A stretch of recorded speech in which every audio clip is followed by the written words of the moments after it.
Assalamu alaikum wa rahmatullahi wa barakatuh.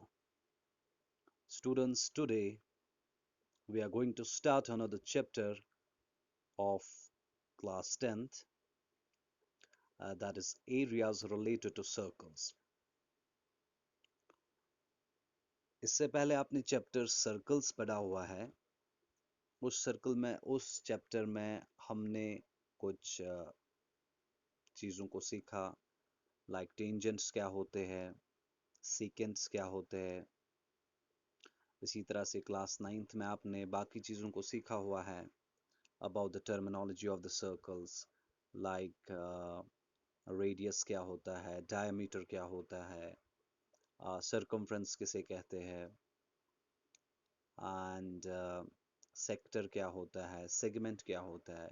तो ये सारी चीज़ें आप लोगों ने ऑलरेडी सीखी हुई है। आज हम नया चैप्टर को स्टार्ट करते हैं, that is areas related to circles. इसमें हम सीखने जा रहे हैं area and about the area and the perimeter of the circle, and about the area of a sector, and area of a segment, या सेगमेंट और सेक्टर के related जो बाकी चीज़ें हैं उनके बारे में इंशाल्लाह हम इस चैप्टर में सीखेंगे। ठीक है जी, ओके जी। सबसे पहले हम सीखेंगे कुछ फॉर्मूले को हम डिराइव करेंगे। कुछ इंपॉर्टेंट फॉर्मूले हैं, like here you see derivation of some important formulae. पहली जो फॉर्मूला है that is area of circle is equal to pi are square. आपको पता होगा, आपने ये पढ़ा होगा दैट एरिया ऑफ सर्कल अगर हमें निकालना होगा, the formula for finding out the area of circle it's pi are square.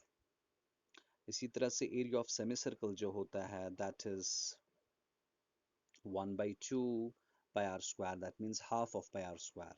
Perimeter of circle जो है it is equal to circumference of the circle कह दीजिए, या perimeter of circle कह दीजिए, because circle के perimeter की जब बात होगी उसके लिए एक special term हम use करते हैं, that is circumference of circle। वो बराबर होता है twice pi r, या हम कहते हैं pi d। एक ही बात है, because twice r radius जो हम twice r लिखते हैं, जो डायमीटर होता है वो रेडियस का हाफ होता है, या जो सॉरी डायमीटर होता है रेडियस का double. Twice r is equal to diameter, so twice pi r की जगह हम पाई डी भी लिख सकते हैं, 2r के बदले d और पाई ऐसी, सो ट्वाइस पाई आर की जगह पाई डी भी लिख सकते हैं। So perimeter of circle is equal to twice pi are और pi times d। Number 4, perimeter of semicircle is equal to pi r plus d. And number 5, length of arc of semicircle is equal to pi r. Then number 6, area of sector of angle theta is equal to theta divided by 360 times pi r square. And number 7th is length of arc of sector of angle theta is equal to theta divided by 360 times twice pi r. तो एक एक करके इनका थोड़ा सा proof देखते हैं। आप लोगों ने तो ऑलरेडी ये सब चीज़ें सीखी हुई है, अब थोड़ा सा इनमें देखते हैं कि ये कैसे हम कह सकते हैं कि इसके बराबर होता है। In short we are going to discuss the derivation of these फॉर्मूले। पहली डिस्कस करते हैं area of circle is equal to pi are square. So you going to prove area of circle is equal to pi are square. देखिए ये यहाँ से देखिए इस फिगर को, ये जो है ये एक सर्कल हमने लिया है। हमने प्रूव करना है कि इस सर्कल का जो एरिया होगा वो होगा पाई आर स्क्वायर। बहुत सारे तरीके हैं इसको प्रूव करने के। I'll show you the simplest and the easiest way। ये मान लीजिए एक सर्कल है, ये पूरा एक सर्कल है, और इस सर्कल को हमने छोटी छोटी रिंग्स में डिवाइड किया। ये देखिए एक रिंग, देन दूसरी रिंग, तीसरी रिंग, चौथी, तो अल्टीमेटली आप नीचे नीचे छोटी छोटी रिंग्स कर दीजिए। सो दैट मीन्स आपने इनफिनाइट रिंग्स में इस सर्कल को डिवाइड कर दिया। अच्छा, अगर आपने इनफिनाइट रिंग्स में, ये यहाँ पे थोड़ी सी हमें दिख रही है, लेकिन हमने इसको इनफिनाइटली स्मॉल रिंग्स में डिवाइड कर लिया है। करते करते इन्फिनाइट रिंग्स में जब डिवाइड करेंगे, अब इसके बाद आप क्या देख रहे हैं, देखिए अब अगर मैं इसको यहां से सेंटर से अलोंग द रेडियस ऐसे इसको मैं कट मारता हूं, ये आपका सेंटर है, तो यहां से कट लेते पूरा, तो जो रिंग्स बन गई, अब ये रिंग्स को हम खोल देते हैं।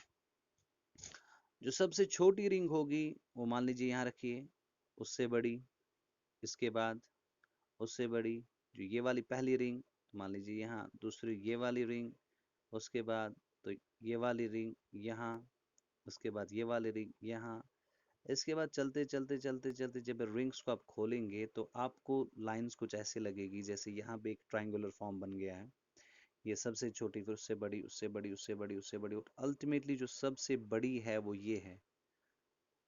और आप कह सकते हैं जो सबसे बड़ी रिंग आपने देखी वो ये वाली होगी ना, जब आपने कट ऐसे मारा तो सबसे बड़ी रिंग जो है वो ये सरकमफ्रेंस वाली होगी।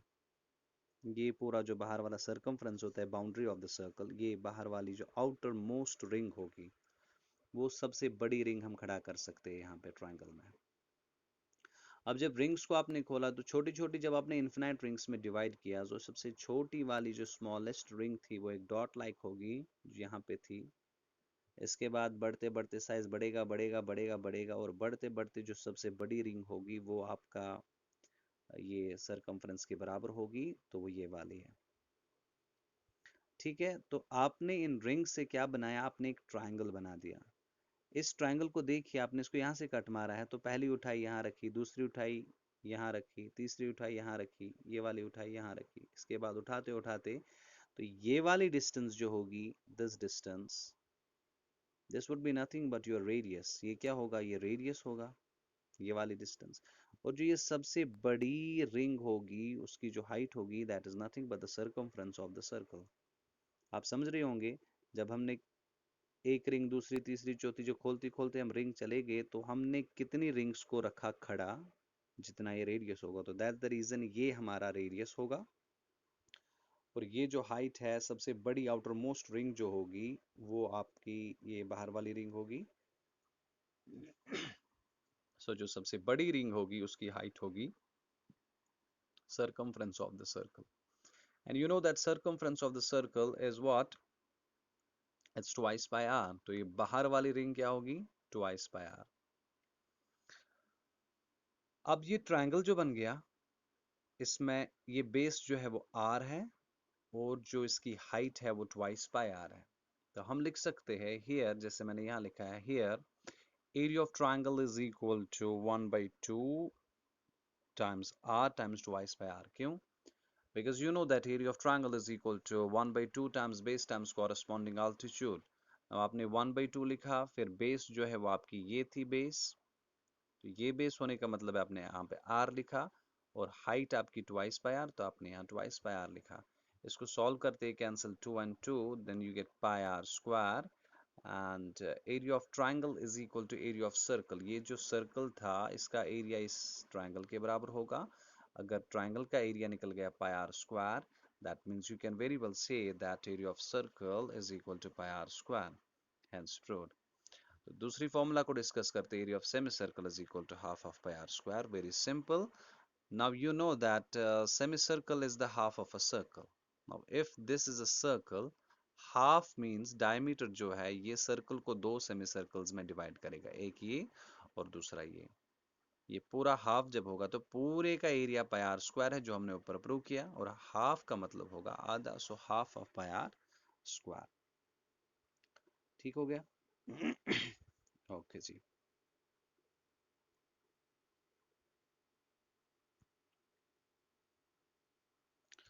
इसके बाद तीसरी फॉर्मूला डिस्कस होगी। तीसरी फॉर्मूला है to prove that perimeter of circle is equal to twice by r. ये जो पेरीमीटर है सर्कल का, ये बराबर होता है ट्वाइस बाय आर। अभी जो हम बोल रहे थे circumference of the circle is twice by r, it's very simple. Since by the definition of pi it is the ratio. आपको पता है पाई की जो डेफिनेशन है, पाई की डेफिनेशन ही हम ये कहते हैं that it is the ratio of the circumference It's the ratio of the circumference of the circle to its diameter. ठीक है जी. It is the ratio of the circumference of a circle to its diameter. Got it? अब यहाँ पे देखिए, ये आपका circle है, ये आपका डायमीटर, और डायमीटर का हाफ यहाँ से यहाँ तक, दैट्स रेडियस, और यहाँ से यहाँ तक भी आपका रेडियस होगा. और ये जो पूरी बाउंड्री बाहर की है, ये आपका सरकमफ्रेंस होगा. ठीक है जी. अच्छा जी, हमें पता है that pi is equal to c by d, because pi by the definition is the ratio of the circumference to the diameter of the circle. तो हम कह सकते हैं पाई बराबर होता है c by d. इसको क्रॉस मल्टीप्लिकेशन करेंगे तो c is equal to pi d. That means c is equal to pi times twice r. Therefore, perimeter of circle is equal to twice pi r. Hence proved. तो ये तो simple था. अब चौथी formula discuss करेंगे. Perimeter of semicircle is equal to pi r plus D.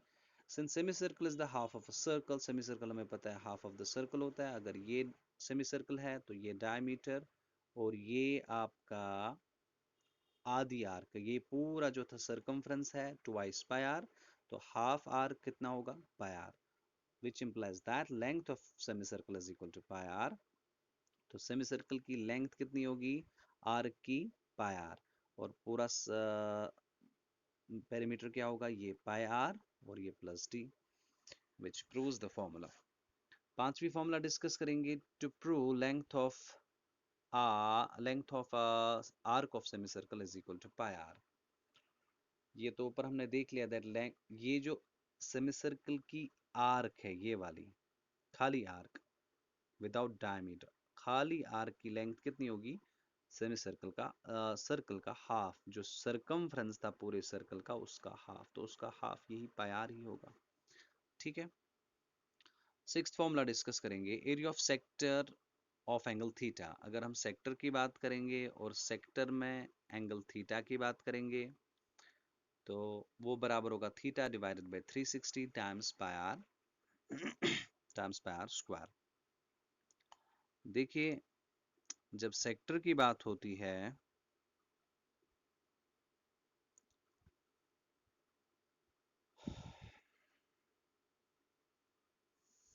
Sector का मतलब है, आपने जो ये सर्कल बनाया, यहाँ पे ऊपर ही दिखाता हूँ मैं, या यहाँ पे बनाते हैं. If you have a circle, let us say you have a circle like this. ये सर्कल में आपका सेंटर, और आपने एक रेडियस बनाया, एक और रेडियस बनाया. द रीजन, अगर ये centre circle with centre O है, the region between the radii and the corresponding arc, ये आपने 9th में पढ़ा हुआ है, क्लास 9th में. दैट मीन्स दो रेडियस के बीच में, और अगर मैं इसको शेड करता हूँ, ये वाला, दिस वन, ये जो रेड से मैंने बना दिया, ये रेड से मैंने क्या बनाया? दिस इज द रीजन और the area between the two red I and the corresponding arc. ये रीजन बन गया, या एरिया बन गया बिटवीन द रेड आई, क्योंकि ये दो रेड आई आपके पास थे, ये वाला और ये वाला रेडियस और ये वाला रेडियस. तो ये दो रेड आई बन गए. दो रेड आई और आर्क जो इनके साथ थी, कॉरस्पॉन्डिंग आर्क, इसके बीच में जो एरिया आ गया, उसको हम कहते हैं सेक्टर. ठीक है. तो ऊपर वाला भी हम सेक्टर ले सकते हैं, ये वाला जो हम ग्रीन से बनाएंगे, ये वाला. This is also a sector, but the difference is ये आपका मेजर सेक्टर होगा, बड़ा सेक्टर और छोटा सेक्टर. सो इन शॉर्ट, एक तो आपके पास ये होगा just like this.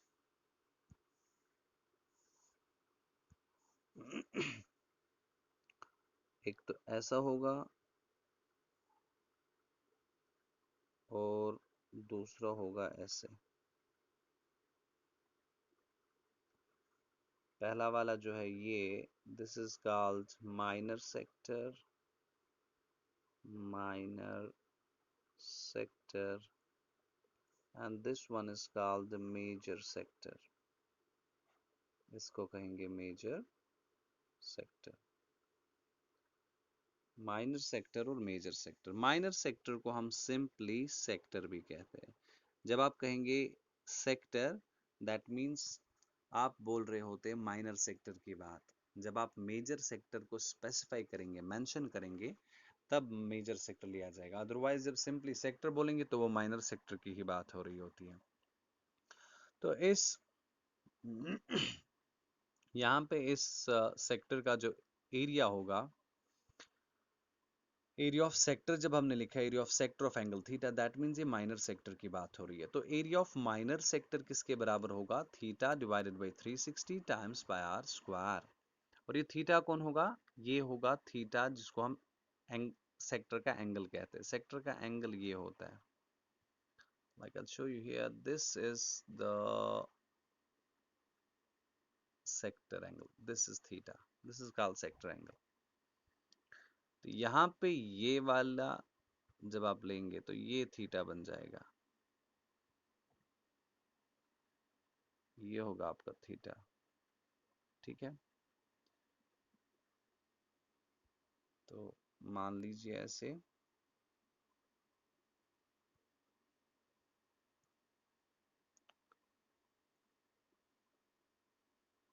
ये अगर आपने लिया इस तरह से सर्कल, और ये बन गया आपका theta, this is your theta, ठीक है जी। ये हो गया आपका थीटा। तो हमारा जो इस सेक्टर का एरिया होगा, ये वाले सेक्टर का एरिया जो होगा वो होगा theta divide by 360 times pi are square. अब देखिए कैसे, सिंपल है। When when degree measure of an angle at the centre is 360 degree. आपको पता है दैट जब आप सर्कल बनाते हैं तो सर्कल का जो सेंटर पे एंगल होता है ये वाला, दिस इज 360 डिग्री, पूरा कंप्लीट एंगल जिसे हम कहते हैं, that is 360 degree, you know that. So of when degree measure of an angle when degree measure of an angle at the center is 360 degree, जब सेंटर पे angle 360 degree होगा, जब centre पे angle 360 degree होगा, तब area of circle क्या होता है? पाई आर स्क्वायर। वो आपने भी देख लिया कि पूरे सर्कल का एरिया जब निकालेंगे वो पाई आर स्क्वायर होता है। That's simple. ये मैंने वो लिखा that when degree measure of an angle at the centre is 360 degree, area of circle is pi are square. जब एंगल सेंटर पे 360 डिग्री होगा तब सर्कल का एरिया जो है वो 360 डिग्री होगा। When the degree measure of an angle at the center is 1 degree. अब अगर हम इसको रिड्यूस करेंगे, ये जो हमने यहाँ पे 360 डिग्री बनाया, इस एंगल को हम रिड्यूस करेंगे और 1 डिग्री बनाएंगे। हम इसको यूनिटरी मेथड से सॉल्व कर रहे हैं, दैट मीन्स हम पहले 1 डिग्री का बोलेंगे। तो 1 डिग्री का जब आप बनाएंगे तो वो कुछ ऐसा होगा, it would be something like this. मान लीजिए ये आपका सेंटर है, तो यहाँ पे आपको 1 डिग्री बनाना है, तो कुछ ऐसा बनेगा। मान लीजिए कुछ ऐसा बन गया 1 डिग्री, ये आपका आ गया 1 डिग्री, ये मान लीजिए suppose 1 degree, let's say this is 1 degree. ये वाला एंगल जो आपको बन रहा है ये 1 डिग्री, तो ऐसा ही कुछ बनेगा। This means that when the degree measure of an angle at the centre is 1 degree, area of sector क्या होगा? अभी आपने देखा जब 360 डिग्री सेंटर पे एंगल बन रहा था तो एरिया बन रहा था पाई आर स्क्वायर। अब यूनिटरी मेथड आपने सीखा है, अगर 1 डिग्री है तो ये बनेगा पाई आर स्क्वायर बाई 360, सिंपल। इसको हम यूनिटरी मेथड कहते हैं। अगर 360 का पाई आर स्क्वायर है, 360 सेंटर पे एंगल है तो area pi are square, centre पे 1 डिग्री एंगल है तो area pi are square by 360। अब अगर अब अगर 2 डिग्री एंगल है तो pi are square by 360 times 2, as simple as that. 3 degree है तो times 3, 4 डिग्री है तो times 4. नाउ अगर थीटा है तो times थीटा. times थीटा का मतलब है theta divided by 360 times pi r square. Because यही तो हम कर रहे हैं ना. देखिए, थीटा जब एंगल होगा तो क्या आएगा, pi are square divided by 360 times theta. और इसको ऐसे भी लिखा जाएगा, theta divided by 360 times pi are square. लिख सकते हैं ना. यहाँ पे थीटा है तो ये थीटा पहले लिखा और इसको डिवाइड इसके साथ कर दिया, थीटा डिवाइड बाई 360, और पाई आर स्क्वायर को अलग से लिखा. मल्टीप्लिकेशन में आपको पता है इसको हम ऐसे भी लिख सकते हैं. वही हमने यहाँ पे भी लिखा है, one degree measure of an angle at the centre is 1 degree, area of sector is equal to pi are square by 360, thus area of sector of angle is equal to theta divide by 360 times pi are square. ठीक है जी. चलिए जी, next formula को discuss करते हैं. You need to prove that length of sector length of arc of sector of angle theta is equal to theta divided by 360 times twice by r. इसका ये मतलब है that अगर आपके पास सर्कल बनाते हैं, सेक्टर बनाते हैं, लेंथ ऑफ, यहाँ पे देखिए, length of arc of sector of angle theta. अब ये मान लीजिए एंगल थीटा, और ये सेक्टर की हम बात कर रहे हैं ओ ए बी सेक्टर की बात कर रहे हैं. तो लेंथ ऑफ आर्क, जो यहाँ पे आर्क है, ये वाली आर्क, दिस आर्क, ये जो रेड से मैंने बना दी, इस आर्क की लेंथ क्या होगी. और इस आर्क की लेंथ हमेशा होगी theta divided by 360 times twice by r. ठीक है, theta divided by 360 times twice by r. ये जो रेड वाली आर्क मैंने बनाई ए बी, इसकी लेंथ होगी theta divided by 360 times twice by r. अब ये कैसे होगी देख लीजिए. When degree measure of an angle at the center is 360 degree. अभी फिर से वैसे ही हम लेंगे, यूनिटरी मेथड से इसको सॉल्व करेंगे. अगर आपके पास एक सर्कल है, अब इस सर्कल में जब सेंटर पे एंगल 360 था, जब एंगल सेंटर पे एंगल 360 डिग्री था, तो जो आर्क थी, आर्क कौन थी तब, ये वाली आर्क पूरी आर्क मानी गई थी. तो इस पूरी आर्क की लेंथ तब क्या थी, circumference of the circle, and that is twice by R. So पता चला जब 360 डिग्री सेंटर पे एंगल था, length of arc twice by R था. अब 1 डिग्री के वक्त क्या होगा, twice by are divided by 360. Simple, unitary method. तो 2 डिग्री के वक्त क्या होगा, 2 डिग्री के वक्त simply twice by are divided by 360 times 2. इसी तरह थीटा पे क्या होगा, twice by are divided by 360 times theta. और इसको हम कैसे लिखते हैं, इसको हम ऐसे भी लिख सकते हैं, theta divided by 360 times twice by r. And that's the reason हमने बोला when degree measure of an angle at the center is 360, length of arc of circle is equal to perimeter of circle, that's twice by r. Therefore, when degree measure of an angle at the center is 1 degree, length of arc is twice by r by 360.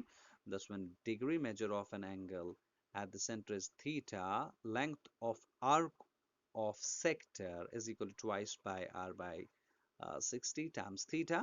और हम theta को आगे लिख सकते हैं, therefore length of arc of sector of angle theta is equal to theta divided by 360 times twice by r, hence proved.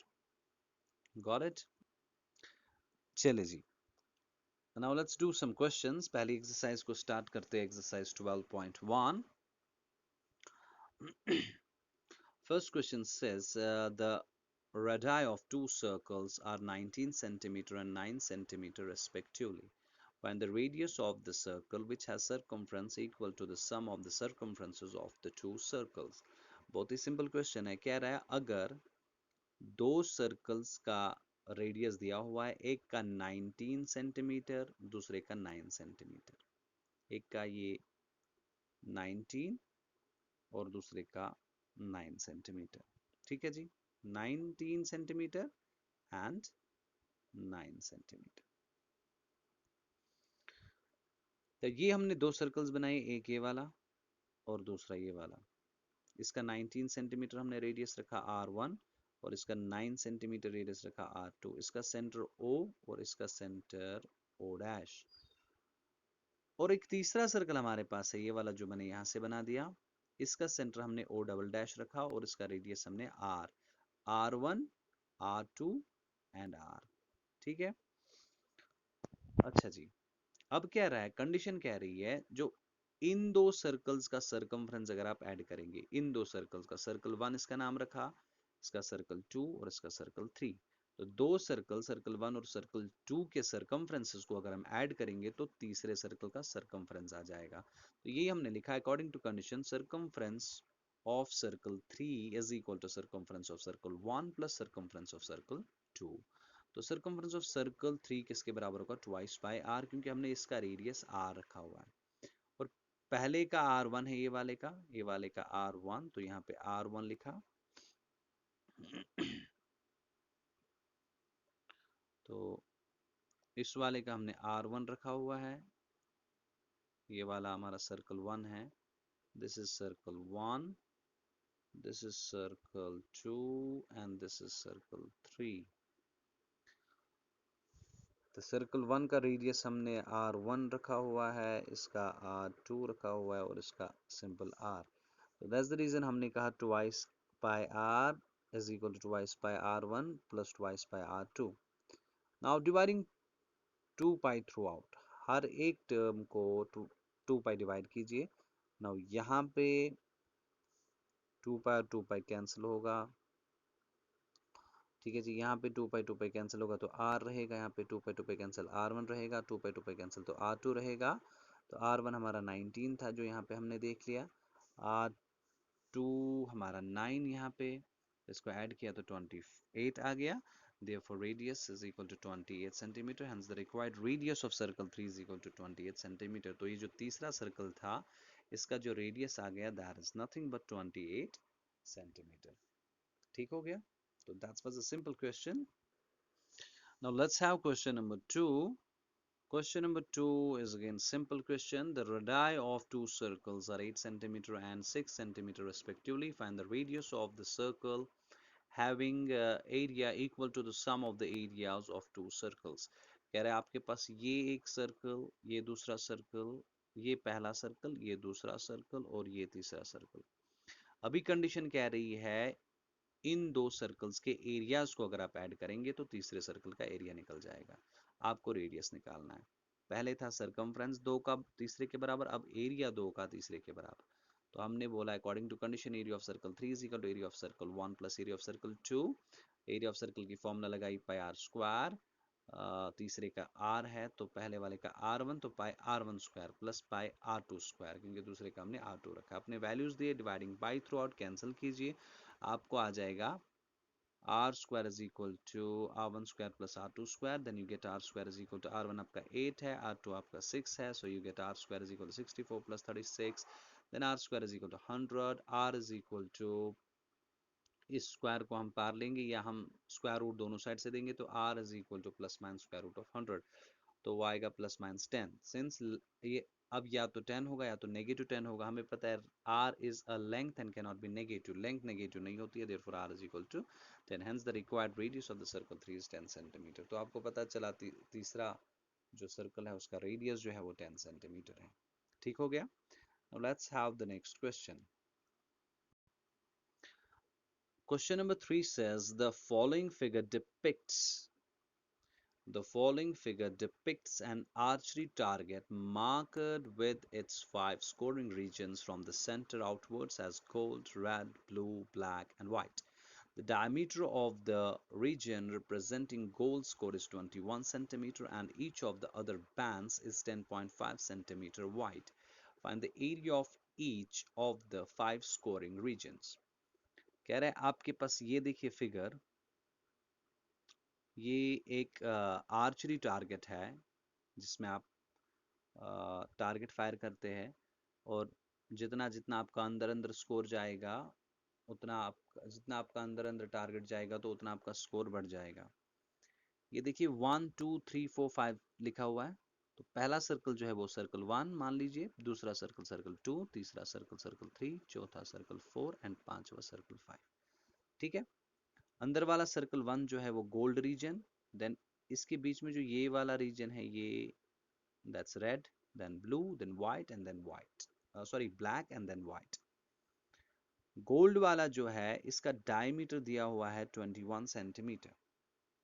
Gold वाले का जो डायमीटर है that's 21 centimetre, and each of the other bands is 10 point. फिर जो gold के बाहर जितना जितना आप जाएंगे यहाँ से, ये जो विड्थ है ये वाली, यहाँ से यहाँ तक, फिर यहाँ से यहाँ तक, यहाँ से यहाँ तक, ये जो विड्थ है छोटी छोटी, ये 10.5, यहाँ से यहाँ तक भी, मानो गोल्ड से ये सर्कल 1 के सरकमफ्रेंस से सर्कल 2 के सरकमफ्रेंस तक, यहाँ से ये जो विड्थ है, ये वाले आप समझ रहे होंगे, ये देखिए ये वाली विड्थ, दिस विड्थ, सॉरी, ये विड्थ जो है, ये विड्थ 10.5 सेंटीमीटर, देन ये भी 10.5, ये भी 10.5, और ये भी 10.5, ये लास्ट की, ये भी 10.5। ये विड्थ जो है ये आपकी 10.5 सेंटीमीटर है। ठीक है। आपको हर स्कोरिंग रीजन का एरिया निकालना है। देखिए हमने क्या बोला, हमने बोला एरिया ऑफ गोल्ड जो है वो बराबर होगा एरिया ऑफ स्मॉलर सर्कल। जो सबसे छोटा सर्कल है वो एरिया ऑफ गोल्ड होगा, दैट्स एरिया ऑफ सर्कल 1। तो पहले सर्कल का एरिया निकालेंगे, वो आपको गोल्ड रीजन का एरिया मिल जाएगा। That's nothing but pi are square, या पाई आर स्क्वायर के बदले हम पाई डी बाई 2 स्क्वायर भी लिख सकते हैं, because pi is nothing but half of diameter. तो पाई की जगह डी बाई 2 लिखा, स्क्वायर वापस। ये क्यों किया, बिकॉज डायमीटर दे के था 21, तो इसको सॉल्व किया, you get 346.5 square centimetre. That's very simple. तो this is first answer. Then area of red जो है ये बराबर होगा, देखिए रेड को देखिए, दूसरा सर्कल जो है ये रेड रीजन असल में इतना ही है। देखिए मैं इसको थोड़ा हाईलाइट करता हूँ, रेड रीजन आपका ये है, ये देखिए ये आपका रेड है, ये वाला रीजन, ये आपका रेड रीजन, दिस, ये जो है इतना, दिस इज रेड रीजन, ये मान लो आपका रेड है इतना। इसका एरिया आपको बोलना है किसके बराबर होगा। ठीक है। तो देखिए हमने क्या किया, हमने बोला एरिया ऑफ सर्कल 2, तो सर्कल 2 ये पूरा, सर्कल 2 में से सर्कल 1 को सब्ट्रैक्ट करेंगे, तो बट नेचुरल आपका एरिया ऑफ रेड निकल जाएगा। ये पूरा सर्कल में से ये सर्कल को सब्ट्रैक्ट कर लेते हैं। ठीक है। And that will give you pi 21 square minus, देखिए आपने जब बोला गोल्ड का 21 सेंटीमीटर डायमीटर है, फिर आगे जाकर ये सारी विड्थ जो है वो 10.5 है, तो 21 अगर गोल्ड का डायमीटर है तो उसका रेडियस क्या होगा, उसका रेडियस होगा 21 डिवाइडेड बाई 2 एंड दैट्स 10.5। 10.5 पहले का रेडियस गोल्ड का, और दूसरे सर्कल का रेडियस 10.5 पहले वाले का, और प्लस 10.5 ये जो विड्थ है दैट इज 31.5। फिर इसको और 10.5 ऐड करेंगे, that will give you 42, next circle का रेडियस। फिर और 10.5 ऐड कीजिए, that will give you 52.5, that is the radius of the next circle. ठीक है ना। तो हमने जब रेड का निकालना है, that is area of circle 2 minus area of circle 1। तो सर्कल 2 का रेडियस 21 सेंटीमीटर है और सर्कल 1 का 10.5 सेंटीमीटर। डोंट गेट कंफ्यूज्ड, गोल का डायमीटर देके है, रेडियस उसका हाफ होगा। सॉल्व करेंगे तो you'll get 1039.5 square centimetre and that's your answer. Blue का ऐसे ही area of circle 3 minus area of circle 2, बिल्कुल यही करेंगे। अब सर्कल 3 माइनस सर्कल 2, वहां से ब्लू का रीजन निकल जाएगा, तो area of circle 3 minus area of circle 2, that is pi times 31.5 square, because r of circle 3, radius of circle 3 is nothing but 31.5, और सर्कल 2 का आपने 21 अभी देखा, इसको सॉल्व करिए, you will get 1732.5 square centimetre, that's your answer. Area of black, now follow the pattern, area of black क्या होगा, area of 4 minus area of 3। 4 को और 10.5 रेडियस के लिए 10.5 और ऐड करना है पिछले वाले रेडियस को, सो आ जाएगा 42। सॉल्व करेंगे you'll get 2425.5 square centimeter. That's your answer. White का भी similarly area of circle 5 minus area of circle 4. circle 5 में के radius के लिए हम और उसमें ऐड करेंगे 10.5, you'll get 52.5. Then solve this, you'll get 3118.5 square centimeter, and that's your answer. Hope you got this one. Now let's have next question, question number 4. देखिए question number 4. The wheels of a car are of diameter 80 centimeter each. जो एक गाड़ी के wheel है, हर wheel का जो diameter है that's 80 centimeter. How many complete revolutions does each wheel make in 10 minutes? कितने पूरे revolution, मतलब पूरा टायर घूमना एक revolution होता है, कितने revolution 10 मिनट में ये बनाती है when the car is traveling at a speed of 66 km per hour? अगर गाड़ी की स्पीड 66 किलोमीटर पर आवर है तो 10 मिनट्स में कितने बार टर्न, पूरा कंप्लीट टर्न लेगा एक ये गाड़ी का टायर? देखिए simple, here diameter of wheel is equal to 80 centimetre. Diameter जो व्हील का 80 सेंटीमीटर यहाँ पे देखिए ये गिवन है, तो रेडियस क्या होगा 80/2, दैट्स 40 सेंटीमीटर. ठीक है, 40 सेंटीमीटर को हम मीटर्स में लाएंगे तो 40 डिवाइडेड बाय 100 करेंगे तो मीटर में चला गया, that's 0.4 metre. V means speed of car is 66 kilometre per hour, तो इसको मीटर पर मिनट में लाते हैं तो टाइम्स 1000 किया divided by 60, so you get 1100 metre per minute. Time taken कितना, टी लेंगे दैट्स 10 मिनट, 10 मिनट में हमें देखना है ना, तो 10 मिनट टाइम. देयरफॉर डिस्टेंस क्या होगी s, you know that distance is equal to speed into time. Now if distance is equal to speed into time, that means speed हमारी 1100 और time हमारा 10, you get 11,000 meters. So distance cover जितनी की इसने 10 minute में, वो distance है 11,000 meters. Since one complete revolution is equal to circumference of the wheel, जैसा मैंने बताया एक wheel अगर एक turn लेगा तो वो उसका circumference, वो length कितनी होगी, वो circumference होगा. So हमने कहा one complete revolution is equal to circumference of wheel. Let n number of complete revolutions be made in 10 minutes. मान लो 10 मिनट में कितने revolutions लिए हमें नहीं पता, let it be n. So एक रेवोल्यूशन सर्कमफ्रेंस होता है, तो n revolution n times circumference, वो है पूरी डिस्टेंस एंड दैट इज 11,000 जो हमने ऊपर निकाली. So circumference of it is twice pi R, then you write n वापस, 2 वापस, पाई की जगह 22/7, r हमारा 0.4 है, ऊपर जो रेडियस हमारा ये निकला is equal to 11,000. इसको सॉल्व किया, you get n is equal to 4,375. hence the required number of revolutions is 4,375. तो इस गाड़ी ने कितने कंप्लीट रेवोल्यूशंस किए टायर से, that is 4,370. Now let's have the last question of this exercise, question number 5. Take the correct answer in the following and justify your choice. If the perimeter and the area of a circle are numerically equal, then the radius of the circle is, कह रहा है अगर perimeter और area किसी circle का numerically मतलब value में equal हो तो बताइए उस सर्कल का रेडियस क्या होगा. क्या 2 यूनिट्स होगा, 5 यूनिट्स होगा, 4 यूनिट्स होगा या 7 यूनिट्स होगा. सिंस पेरीमीटर ऑफ, हम अब हमारे केस में पेरीमीटर एरिया के बराबर, so we write perimeter of circle. यहाँ पे पेरीमीटर और एरिया सेम है, सो हमने लिखा perimeter of circle is equal to area of circle. Perimeter का फॉर्मूला ट्वाइस पाई आर और एरिया ऑफ सर्कल की फॉर्मूला पाई आर स्क्वायर. यहाँ से आर 2 है तो एक कैंसिल होगा, तो 2 इज इक्वल टू, और 2 पाई और पाई कैंसिल करते हैं, आर एक और यहाँ से एक आर कैंसिल, तो यहाँ से आर बचेगा और यहाँ से 2, तो 2 is equal to r, therefore r is equal to 2 units. Thus A is the correct choice, hence justified. तो इसी के साथ हमारी ये पहली एक्सरसाइज अल्हम्दुलिल्लाह we are done with the first exercise of this very chapter. Inshallah, in next video lecture, inshallah, we are going to discuss another exercise. Till then, take care. May Allah subhanahu wa ta'ala bless you all. Assalamu alaikum wa rahmatullahi wa barakatuh.